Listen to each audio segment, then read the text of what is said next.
शोभा नागरगोजे या चॅनलला लाईक आणि सबस्क्राईब करा. धन्यवाद.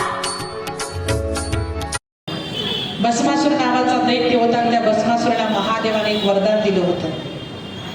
महादेवाची सेवा करीत होता. अति सेवा करायचा महादेवाची. एवढी सेवा की रात्रंदिवस महादेवाच्या जवळ. महादेवाने एके दिवशी त्याला विचारलं की या सेवेचं फळ तुला काय पाहिजे. काही नाही म्हणले, यातून एक दुसरी वेगळी सेवा तू माझी करावी असं मला वाटते. म्हणले काय सेवा करू देवा सांगा. म्हणले मला जगातलं काहीच आवडत नाही, पण एक आवडतं. म्हणले जगातलं की मेलेल्या माणसाचं भस्म लावायला मला आवडते.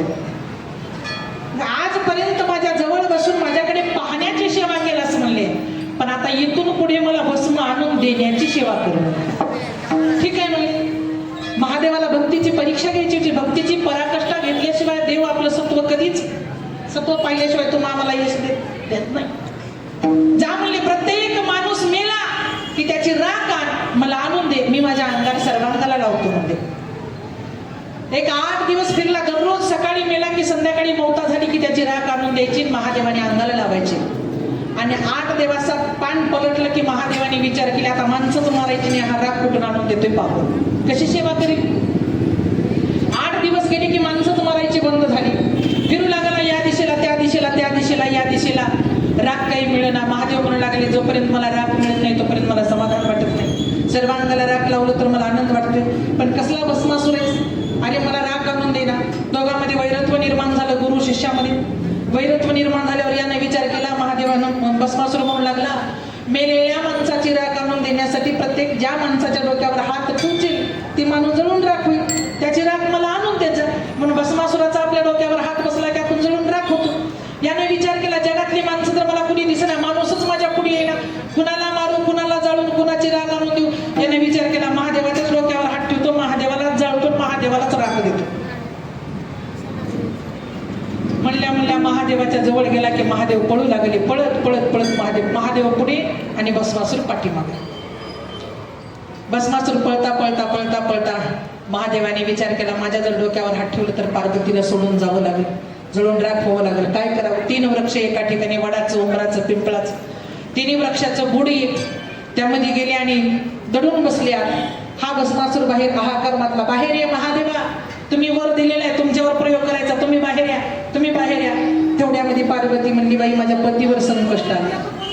पार्वती म्हणली माझ्या पतीच्या डोक्यावर हात ठेवला तर पती जळून जातील, संकष्ट आले. म्हणली एक काम करते म्हणली, जाते विष्णूकडे शरण. म्हणली गेली विष्णूकडे. विष्णूला म्हणली देवादिदेव तुम्ही विष्णू आहात, एक काम करा, महादेवावर संकष्ट आले. म्हणले भस्मासुर पाठीमागं पळाला, जळून राख करणार आहे, एक काम करा, काही करा, माझ्या पतीला वाचवा.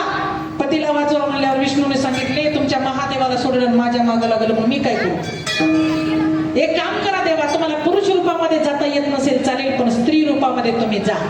पटकन पार्वतीच्या मुखातून शब्द गेला की माझ्या विष्णूनं त्यावेळेस तात्काळ मोहिनी रूप स्त्री रूप धारण केलं. सुंदर सौंदर्याची खान ज्या भगवंतांनी तुम्हाला मला एवढं सुंदर बनवलं ते देव किती सुंदर असेल. सुंदर देवाने मोहिनी रूप घेतला आणि निघाला भस्मासुराकडे. भस्मासुराला पाहिल्यानंतर मोहिनीनं भस्मासुराला पाहिलं, भस्मासुरानं मोहिनीला पाहिलं. पाहिल्यावर हा भस्मासुर म्हणला काय म्हणला त्या महादेवात, काही बी नाही म्हणला, कसली सुंदर मोहिनी आहे म्हणला माझ्या समोरात. जाऊ म्हणला काय महादेवाला जाळायची गरज नाही, भस्म करायची गरज नाही. मोहिनीच्या जवळ आला. मोहिनीला म्हणू लागला तुम्ही कोण आहात. म्हणली या परिसराची मी मोहिनी आहे. बर. यानं तात्काळ म्हणला तुमचं लगीन झालंय का. हा तुमचं लग्न झालंय का. मोहिनीने म्हणली अजिबात नाही. म्हणली यानं म्हणला तुमचं झालंय का. याने म्हणला माझं बी नाही. माझं नाही म्हणून तर महादेवाला जाण्यासाठी पळतोय. म्हणला मग जाऊ दे की. म्हणली मी मोहिनी आहे तुम्ही भस्मासुर आहेत. म्हणली हे जंगलाचं राज्य दोघांच्या नावावर होईल. म्हणली माझ्यासोबतच तुम्ही विवाह करा की. म्हणली यानं म्हणला देव होता, स्त्री रूप घेऊन आलेला होता संकष्टातून महादेवाला सोडवण्यासाठी. मी लग्न करायला तयार आहे, पण तुम्ही जे म्हणाल ते मी जे म्हणाल ते तुम्ही केलात तर मी लग्न करायला तयार आहे, तर अजिबात नाही. काय करू सांगा. म्हणलं काय नाही. म्हणला मला एकच आवडते. म्हणली काय आवडते. मला गायन आवडते. म्हणून विष्णूच्या भक्तांना, संतांना, साधूला, वैष्णवाला, नामधारकाला गायन आवडतं. मग देवानं म्हणला स्त्री रूप होतं पण आतून भगवान होते, मला गायन आवडते. म्हणले छे म्हणला माझं नाव भस्मासुर, आवाज भस्मासुर. मी जर गायन केलो तर जंगलातली सगळी राक्षस या ठिकाणी येतील. म्हणला अजिबात नाही. मला दुसरं काही सांगा. म्हणलं बरं ठीक आहे, गायन नाही सोडून द्या, पण दुसरं काय येते. गळ्यामध्ये टाळ घालून नाचता तर येते का.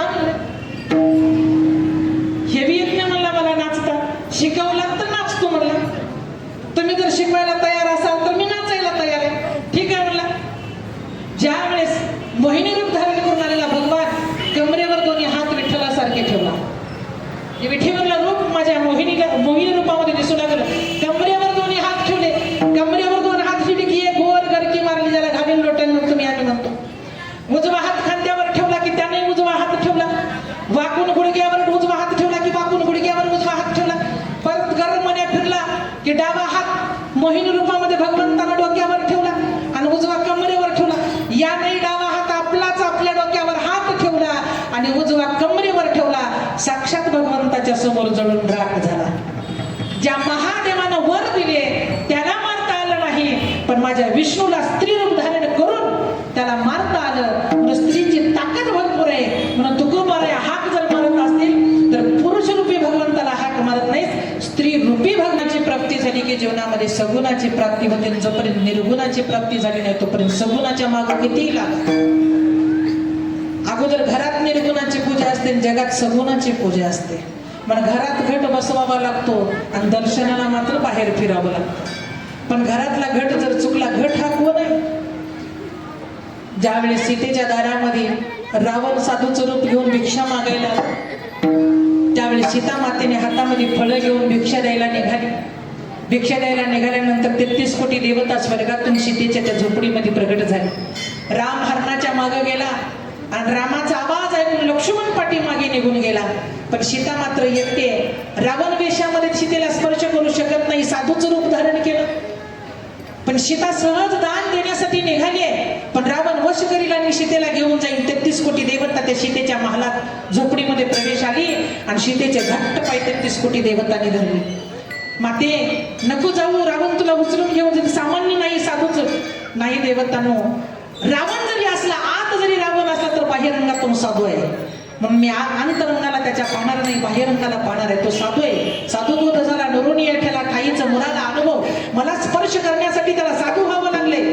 पण 33 कोटी देवतेने विनंती केली, पाय घट्ट धरले. घट्ट धरले म्हणून घट हे नाव प्रसिद्ध झालं. आणि ते 33 कोटी देवतेने सांगितलं, मूळ रूपामध्ये आमच्या मध्यभागी उभा टाकून सावली रूपामध्ये रावणाला दान देण्यासाठी जा.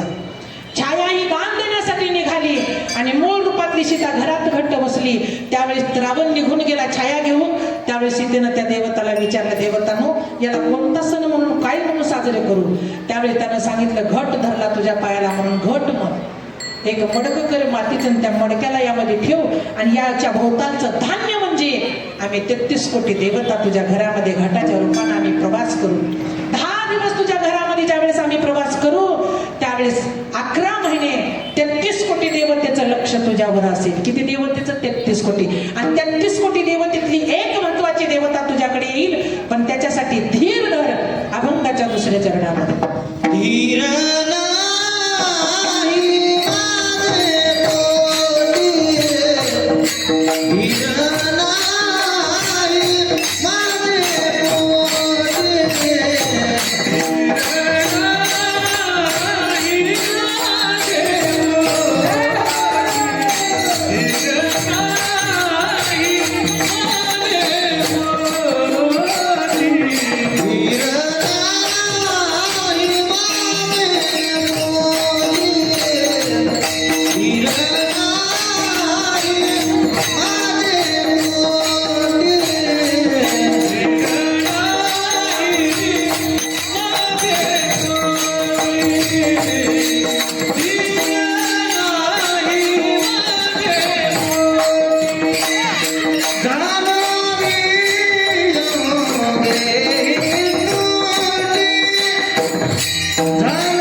संत जगद्गुरु तुकोबाराय म्हणतात, धीर नाही माझे पोटी झालो मी युगयुग पोटी.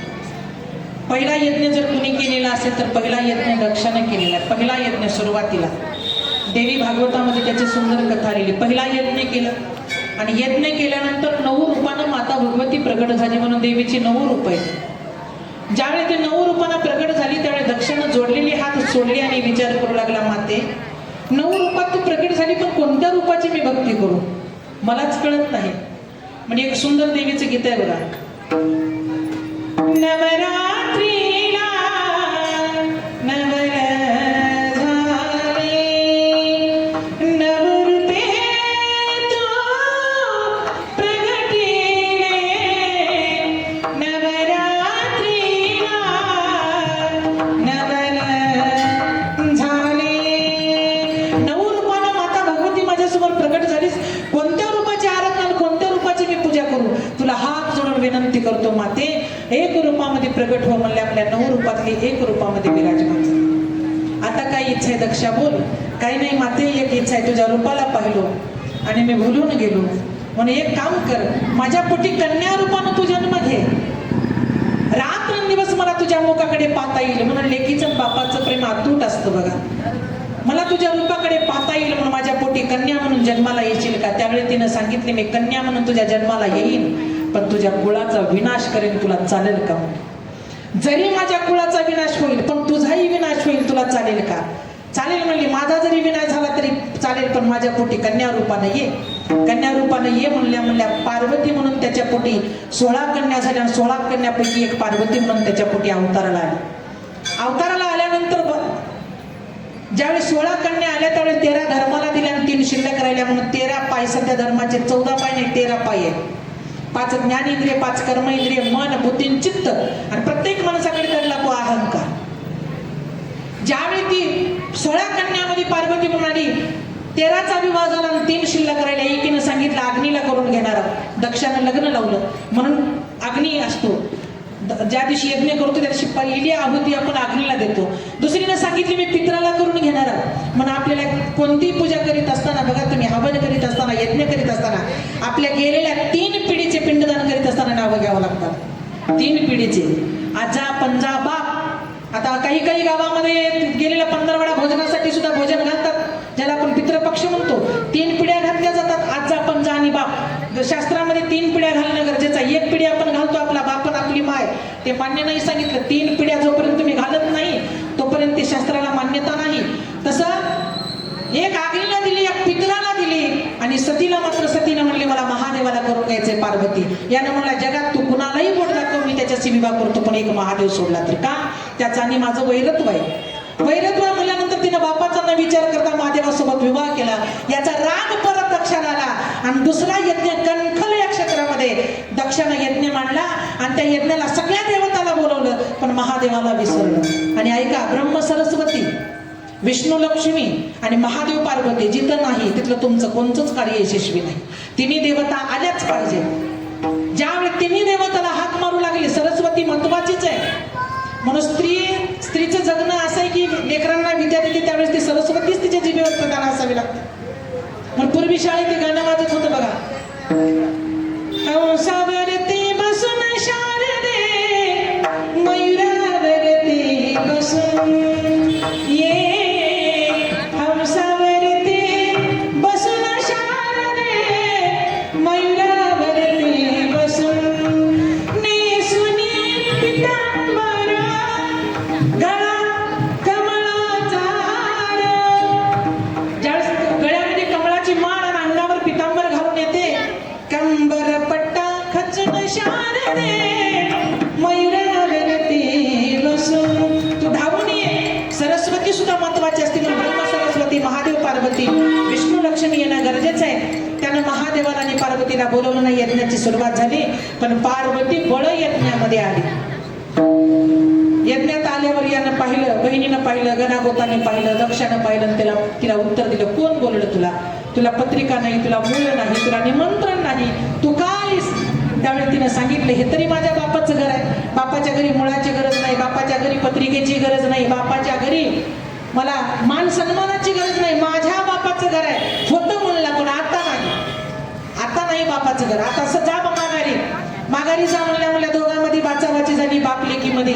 आणि त्या ज्या यज्ञाला आहुती दिली त्या यज्ञामध्ये पार्वतीने उडी मारली. उडी मारली हाहाकार मातला. महादेवाने बैठक सोडली, कैलास पर्वतावर थैमान घातलं. पार्वती, यज्ञामध्ये उडी मारून तू जीवन संपवलंस, पण माझा विचार केलास का? त्यावेळी तिने एक त्रिशूळ निर्माण केला, यज्ञाच्या बाजूला खवला आणि ते महादेवाकडे हर हर महादेव म्हणून फेकला. महादेवाने असा त्रिशूळ हातात धरला. ऐक पार्वती, हे त्रिशूळ तू स्वीकारलीस. मला हा त्रिशूळ तुम्ही समजा बीज आहे, याला हातात धरा आणि सेवा करा. त्यावेळेस महादेवाने सांगितलं, पार्वती, त्रिशूळ म्हणजे मी आहे आणि त्रिशूळाला डमरू रूपामध्ये तू जर बसलीस तर ते मी स्वीकारायला तयार आहे. आता तुझा त्रिशूळ तुला माघारी फेकला. परत भगवानीने यज्ञाच्या बाजूला तो त्रिशूळ खवला. म्हणून माता भगवतीच्या हातामध्ये त्रिशूळ आहे. त्रिशूळ खवला आणि यज्ञ ज्यावेळेस भडका उठला त्यावेळी 3.5 अवयव यज्ञाच्या बाहेर पडले. एक हात, एक पाय, अर्ध पोट, अर्ध मस्तक. ज्यावेळेस 3.5 अवयव पडली त्यावेळेस मग मात्र महादेव प्रेताची सावली घेऊन तांडव करू लागले. त्यावेळेस पार्वतीने सांगितले, महादेवा माफ करा, जगाला जाळू नका, जगाला भस्म करू नका, तांडव करू नका. हात जोडून विनंती करते, मी जाणार आहे पण परत जन्म घेऊन तुमच्या जीवनामध्ये येणार आहे. पर्वताची कन्या म्हणून मी जन्म घेईल आणि परत तुमच्या अर्धांगिनी होऊन तुमच्या अवताराला येईल, पण मला माफ करा म्हणली. माफ करा म्हणल्या माझे जी 3.5 अवयव यज्ञाच्या बाहेर पडलेत याच्यापासून एक देवी निर्माण होईल आणि या महाराष्ट्रामध्ये 3.5 शक्तिपीठ निर्माण होतील. आणि जरूर प्रत्येक भक्त या 3.5 शक्तिपीठाची आराधना, 3.5 शक्तिपीठाची सेवा आणि 3.5 शक्तिपीठाचं दर्शन या नवरात्रामध्ये जो कोणी घेईल त्याच्या घरी मी दासी होऊन राहील, हे पार्वतीनं वचन दिलं. उजवा हात उठला, तुळजापूर या ठिकाणी जाऊन पडला, तिथं तुळजाई निर्माण झाली. पाय उठला, कोल्हापूर या ठिकाणी जाऊन पडला, तिथं लक्ष्मी माता निर्माण झाली.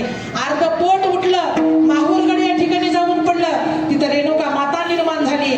अर्ध मस्तक उठलं आणि नाशिक जिल्ह्यामध्ये जाऊन पडलं, सप्तशृंगी निर्माण झाली.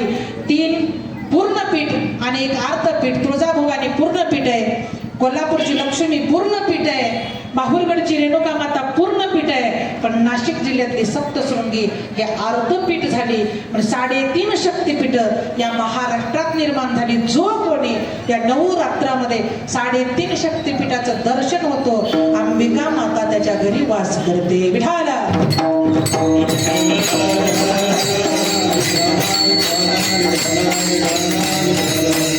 तात्काळ तिने हिमालयाची कन्या म्हणून अवताराला आली आणि हिमालय पर्वतावर बसून तिनं तपश्चर्या केली. 1000 वर्ष तपश्चर्या केली. महादेवाची फेरी तिथून निघाली. महादेवाला तिनं पूर्वजन्माची कथा सांगितली. धीर नाही माझे पोटी, झालो वियोग हिमपोटी. परत महादेवाची अर्धांगिनी झाली, पण मूळ रूपामध्ये प्रगट होऊन महादेवाला दर्शन दिली. अनादि अंबिका अंबिका भगवती, अनादि अंबिका अंबिका भगवती, अनादि अंबिका अंबिका भगवती. परडी घेऊन हाती, परडी घेऊन हाती, परडी घेऊन हाती.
नवरात्रामध्ये नवरात्रीला म्हणून जागर केला जातो आणि या नवरात्रीला माता भगवती नवरूपानं तुमच्या आमच्या अंतकरणामध्ये प्रवेश करावी याच्यासाठी नवेदा भक्ती प्रत्येक जीवानं केली पाहिजे.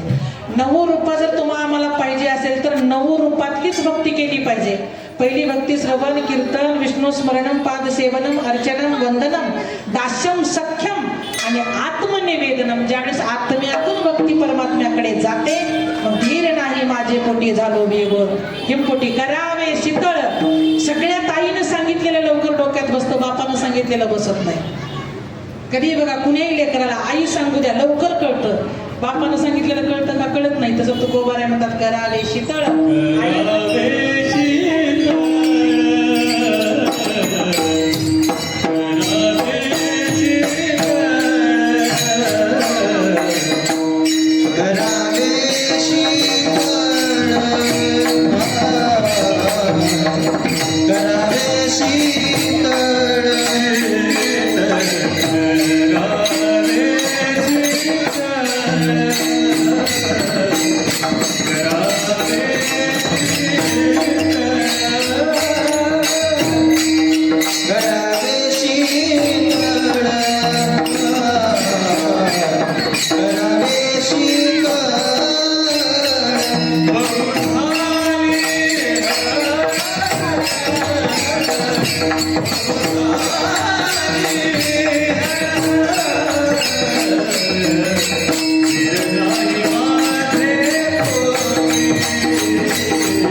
करावे शीतळ बहु झाली हळहळ.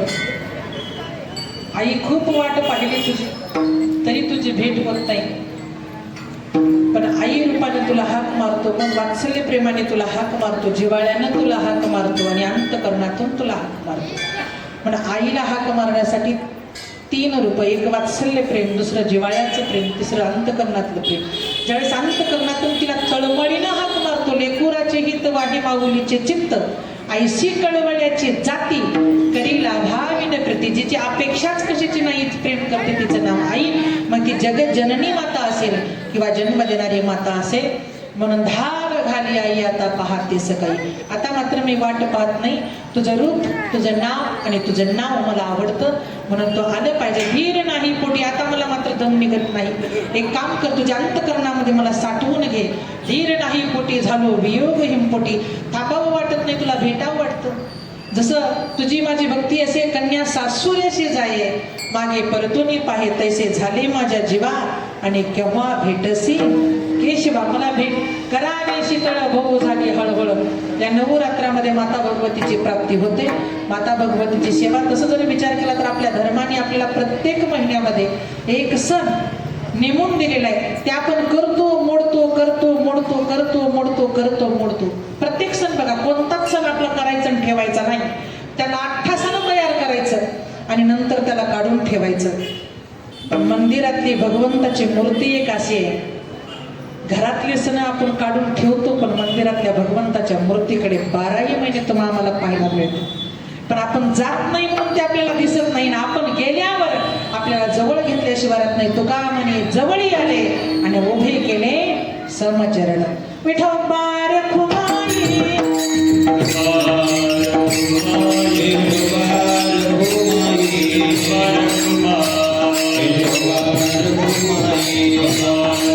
Bye.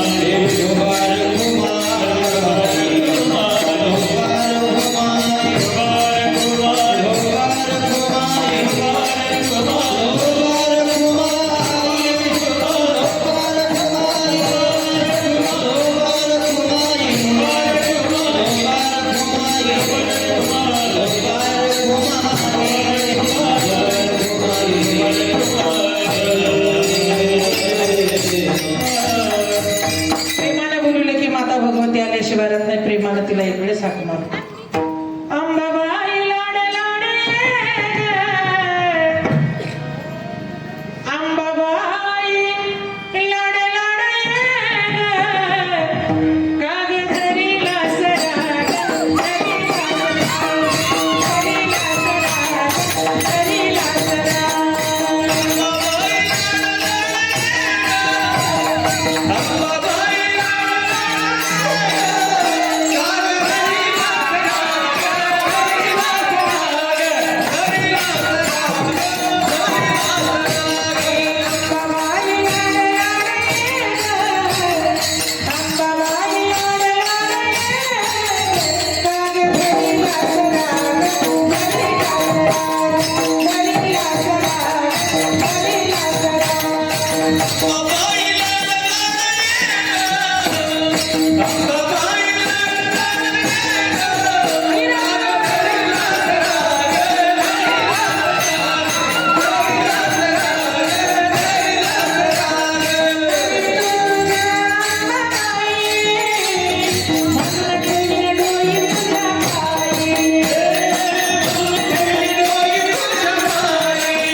डोई म्हणूनच ठेवीन पायी धीर नाही माझे पोटी झालो वियोग हिमपोटी. एक थोडस पिंगळा घेऊ.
पण देवी सहज धावून येईल का? आता माफी मागून बोलते बरं. आंघोळ नाही केल्यावर अंगात येते ना, आंघोळ केल्यावर येत नाही. आई धावून येते पण कधी सहजासहजी आई एवढी सोपी नाही. आई एवढी सहज तुमच्या आमच्या अंगात प्रवेश करणारी नाही. हजारो वर्ष ज्याने 4 अवतारात जन्म घेतला त्याला देवाचं दर्शन झालं नाही. एका जन्मामध्ये तुम्हा आम्हाला देवीची प्राप्ती होईल का? होत नाही. पहिला अवतार प्रल्हाद घेतला, दुसरा अवतार अंगद म्हणून आले, तिसरा अवतार उद्धव म्हणून आले, चौथा अवतार नामदेव म्हणून आले, 5वा अवतार तुकाराम महाराज म्हणून आले. त्यांना देव दिसला नाही. आणि एका अवतारात 4-6 महिने भजन केल्यावर आम्हाला देव दिसल का? अजिबात दिसत नाही. केवळ आनंद मिळतो, केवळ सोडवण होते आणि केवळ देव कळतोय, मिळत नाही. लक्षात ठेवा, मिळण्यासाठी हजारो जन्म घ्यावे लागतात तेव्हा भगवंताची प्राप्ती होते. पण तुम्ही आम्ही सहज म्हणतो आई आमच्यात माझ्या अंगात आहे, आई माझ्यात आहे. आई आपल्यात येण्यासाठी तेवढी आपली भक्ती, तेवढं आपलं पुण्य नाहीये. लक्षात ठेवा, आई ही एका रूपातली नाही, 9 रूपातली आहे. पहिली आई, तिला आई म्हणतो. दुसरी मावशी, तिला आई म्हणतो. तिसरी बहीण, चौथी पत्नी, पाचवी मुलगी, बरोबर आहे. सहावी नात, सातवी शेजारी, बरोबर आहे का. आठवी कुळदेवी, नववी बायको आणि 10वी मैत्रीण. एवढ्या रूपात तिला पाहावं लागतं.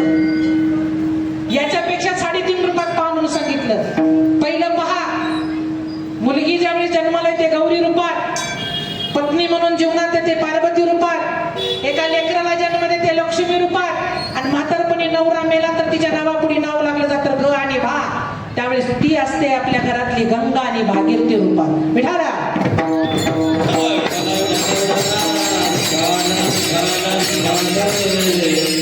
देव मिळण्यासाठी 5 संत कळावे लागतात आणि देव मिळण्यासाठी 5 वर्म कळावे लागतात. 5 संत कळाले तर तुम्हाला आम्हाला देव कळतात. पहिले संत नामदेव महाराज, कळालं पाहिजे नाम. दुसरे संत ज्ञानेश्वर माऊली, कळालं पाहिजे ज्ञान. तिसरे संत शांतीब्रह्म एकनाथ महाराज, कळालं असलं पाहिजे वैराग्य. चौथे संत तुकाराम महाराज आणि 5वे संत निळोबा महाराज. हे 5 संत कळाले पाहिजे. 5 संत कळाले की आपल्या घराच्या 5 पायऱ्या, मंदिराच्या 5 पायऱ्या, जीवनाच्या 5 पायऱ्या आणि स्वर्गाच्या सुद्धा 5च पायऱ्या.